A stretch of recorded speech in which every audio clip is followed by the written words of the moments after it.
This has to be the craziest September in history. I thought 2025 was going to be a boring year overall, but September literally carried the entire year like Moses leading the children of Israel. That's why he's the GOAT! The GOAT! In 1 month, we got a blood moon, Charlie Kirk's assassination on live TV, a new richest man, Nepal's youth overthrowing the government and electing a new leader, new iPhones just launched, evidence of life on Mars, a jollof rice world record, a body found in the trunk of David's car, and one of the biggest comic piracy sites shut down. All before the 15th of this month. What the actual fuck? And also, 2 flying cars got into a crash. Yeah. So I'll just go ahead and give you a brief rundown on some of these. Firstly, the month opened up with a blood moon, which occurred on the 7th of September. It was caused by a total lunar eclipse where the earth blocked the sun's light, casting a reddish hue on the moon, and this phenomenon was visible in Africa, Asia and Australia. I didn't even think this was going to be visible from my home, but there it was, and I even took pictures of it. It's kind of a big deal because we don't really see a lot of cosmic events in this side of the world, so I was really geeked about it. But we all should have known at that moment that nothing good was going to come out from a blood moon. I mean, it's a literal blood moon, because immediately after that, the youth of Nepal took to the streets to protest against the current leadership. The existing government at that time apparently placed a ban on social media in the country, which meant no Facebook, no Instagram, X or Discord. This last one is really important. The protest was primarily driven by anger over corruption, nepotism and unemployment, and the social media ban was just the final straw. The protest quickly turned deadly as clashes with police resulted in dozens of civilian casualties and injury. The Prime Minister at the time, Oli, resigned, and the angry protesters stormed in and set fire to the parliament buildings and other government properties. Remember I said this last part was important? Well, that's because during the protest, a Discord server named Youth Against Corruption hosted an election where participants voted on potential interim leaders for the country. 5 individuals were shortlisted for nomination, including prominent social media activists and politicians. And on September 10th, over 7,700 Discord members participated in this politics. Get what I did there? And former Supreme Court Justice Sushila Karki won with over 62% of the votes and was selected to lead the interim government. Karki was then sworn in as Nepal's first woman prime minister on September 12, and also marking the first time a world leader was chosen through an online community platform. This entire event was kind of ironic because it all started from a ban placed on social media, and it has led to a new government being selected through social media. Now, moving on to the Apple side of things. Apple officially announced the iPhone 17 lineup on September 9th, and the new models are the iPhone 17, the iPhone Air, the 17 Pro and Pro Max. Yes, I watched the entire Apple event live because I am jobless and I have no life, and I'll sum it up for you in one word. Apple released 4 phones this year as always, but they switched up the Plus from last year for the Air this year. I'm just going to put it out there that the best deal you're going to get this year is the base 17 for all my 10 subscribers interested in buying. Subscribe, by the way. Because the base are basically the Pro of last year with a cheaper price tag.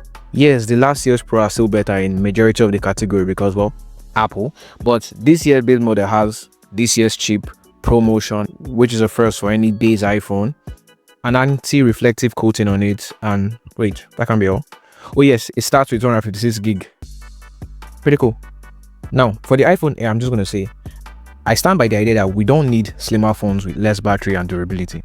Hell, my most hated phone is the Huawei Trifold. This is a $3,000 piece of shit. Just buy a mini tablet at that point. At least Apple got the durability right on the Air as confirmed by our unkept body, jerry rig everything. With the first bend, freaking nothing. Flipping it around and bending from the front, we actually get some curvature this time, but thanks to that titanium. But whenever I see a really slim phone where they have to compromise on battery, something inside of me just snaps. Because nobody enjoys charging their phone every 3 hours. Most people don't even have the luxury of time or electricity for that. So, yeah. But then again, there's always the Pro and Pro Max to choose from if you're a heavy battery user. And also, they got newer designs too. And people apparently love this new design because shopping malls across India and most part of Africa were filled to the brim with people waiting over 12 hours just to get hands on this new phone. On September 10th, Elon Musk lost his title as the world's richest person to Larry Ellison, the co-founder of Oracle, which is a US-based multinational technology company specialized in database, cloud, and enterprise software, hardware, and Java development. This came after Oracle share prices, which makes up a significant part of Ellison's wealth, soared more than 40%, taking him to $393 billion, surpassing Elon Musk's $385 billion, which stripped Elon of his position as the richest person alive, which he had previously held for over a year. In one day, Ellison made over $100 billion. That's more than anyone has ever made in a single day in the history of humanity. But the firm's share prices has shared some of those gains by the end of the day, putting Elon Musk back on top. All this was according to the Bloomberg Billionaire Index. This is important because I noticed Forbes did not move him past Elon. As a matter of fact, Elon is worth over $400 billion on Forbes as opposed to the $385 billion on Bloomberg's Billionaires Index. Crazy stuff. Now, that same day, NASA announced that a rock core sample collected by the Perseverance rover on a crater on Mars contained potential biosignatures, suggesting that life may have existed there billions of years ago. The Martian Manhunter origin story is becoming real and real every single day. Now, the key findings within this rock were poppy seed and leopard spots, which are distinctive dark spotted texture within the mudstone. This spot contains iron phosphate and iron sulfide, and also carbon-based molecules were also detected in the rock, a necessary building block for life. So, the possibility of life on Mars has skyrocketed, but we need to send all those samples back to Earth to fully certify the results. So, that's where we're at right now. Also on September 10, 2025, while on stage at Utah for a Turning Point USA event, American political activist Charlie Kirk was fatally shot in the neck. The shooting took place around 20 minutes after the event had started, in front of an audience of about 3,000 people. I didn't realize we were back to public execution in 2025, but here we are, I guess. You can imagine how the entire world took the news. Investigation started immediately and the internet was torn between fans and foes. Tyler Robinson, who was the suspect for the killing, was identified by his father and turned in shortly after. At the time of this recording, he has not yet been sentenced for his crime, but with all the evidence found in this matter, I think he's cooked. Like, man, you did it on live TV. What were you expecting? How did you even think you're going to get away with this? You are not Agent 47.